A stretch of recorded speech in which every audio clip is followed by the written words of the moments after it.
Sometimes, as I said, you can use subdomains. By using host header injection, you can bypass the rate limiting. Also, there is another way you can use admin login page to bypass the main login page. If the countermeasure is working on the main login page, you can sometimes utilize the admin login page because the countermeasure is not working. So from that way also you can extract password. Here is an example where I found that I was able to analyze the length of the right and wrong password. On that basis, I was able to extract the password. This is the first example, and this is another site where I created multiple accounts and I found the length code for multiple accounts. Right password is 7501. So in that case, we can analyze the right password. There are certain ways also to bypass CAPTCHA, which I have found.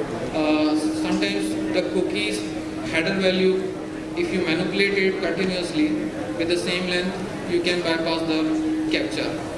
Instead of generating the CAPTCHA, CAPTCHA won't generate.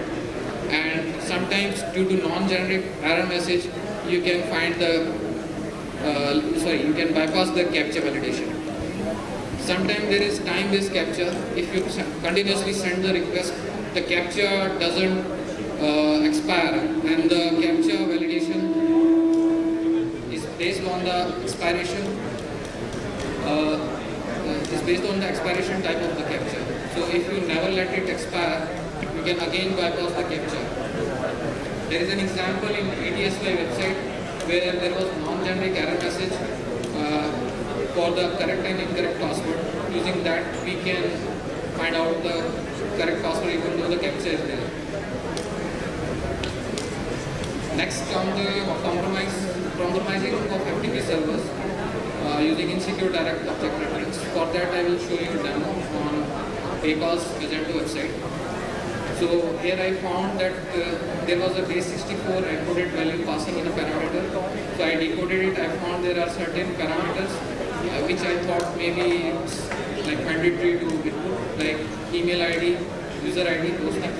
But I found it's not mandatory. I could put it as null, and I can change the password with the attacker desired password, and then I can decode that parameter value which is in plain text into encode into base64, and then I can put it into the parameter value. And when I try it from my account, I can access the other user's FTP account and I can successfully change the password. So here are the few screenshots for that, where I am first in my account, second is my dummy test account. From my account, there was a specific value in the data parameter which is in base 64. I manipulated it with the victim's account value, and I was able to access his account. And successfully I changed the password also.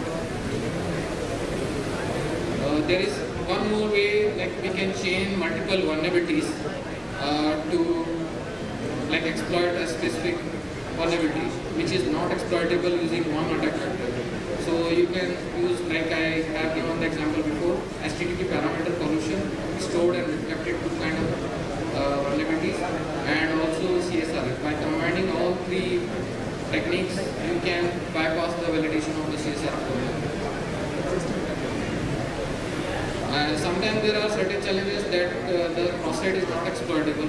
So in that case, instead of focusing on CSR and click checking, we can try privilege escalation vulnerability to exploit the self-accesses. Also, failure to restrict URL vulnerability, in which you don't have to log in into means the vulnerabilities like that. You can access a restricted page without login. So in that case, also you can exploit within this vulnerability. Sometimes there is insecure direct object vulnerability which you can use to exploit the cross-site scripting vulnerability.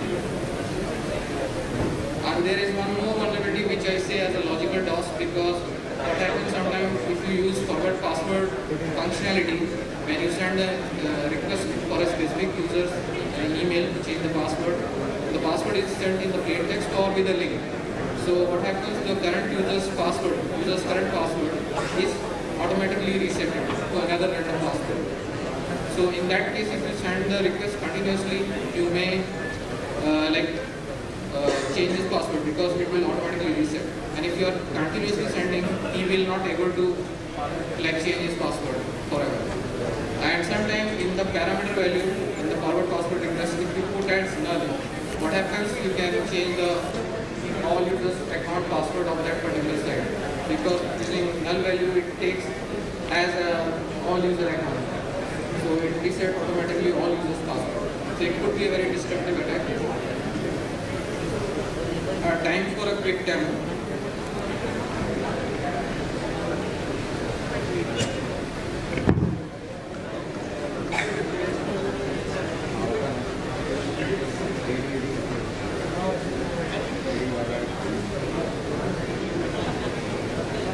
First, I would like to show you a demonstration of Yahoo brute force vulnerability, where there was a captcha, rate limiting, and account logout policy implementation. Here, what I did, I used the mobile website of Yahoo using a desktop user agent, and I was able to bypass the countermeasure, because the countermeasure is working by checking the user agent whether it is accessed by if the website is mobile website, whether the user agent is mobile website user agent or not.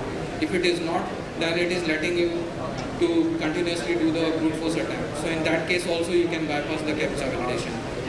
So here if you see, I am able to brute force the password, and for the right password I got 302 and 2022 as a status code and length code, and also a cookie is generated for the right password. So in this way you can sometimes do attacks on certain secure websites also. So here is the demo after extracting the password. The account should be logged, but actually it is not logged.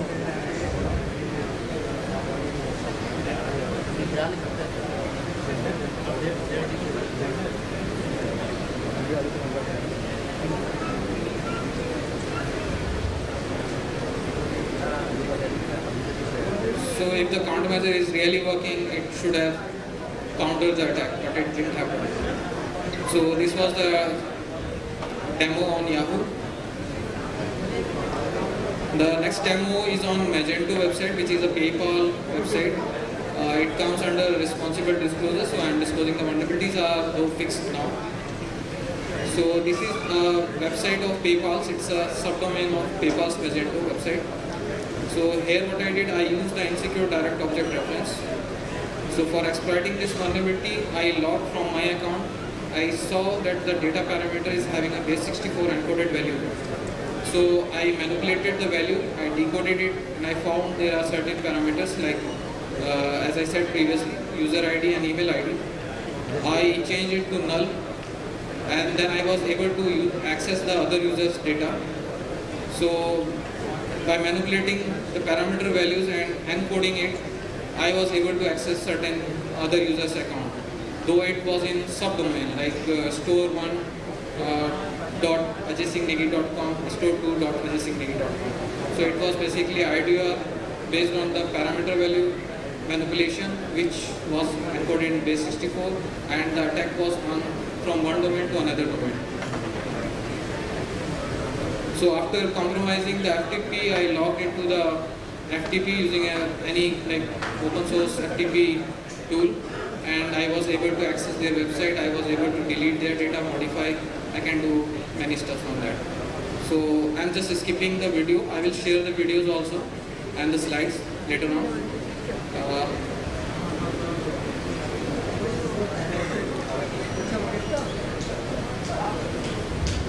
So if you have any questions, you can ask me. If anybody is having any questions. Anybody is having questions? Okay, fine. So thanks.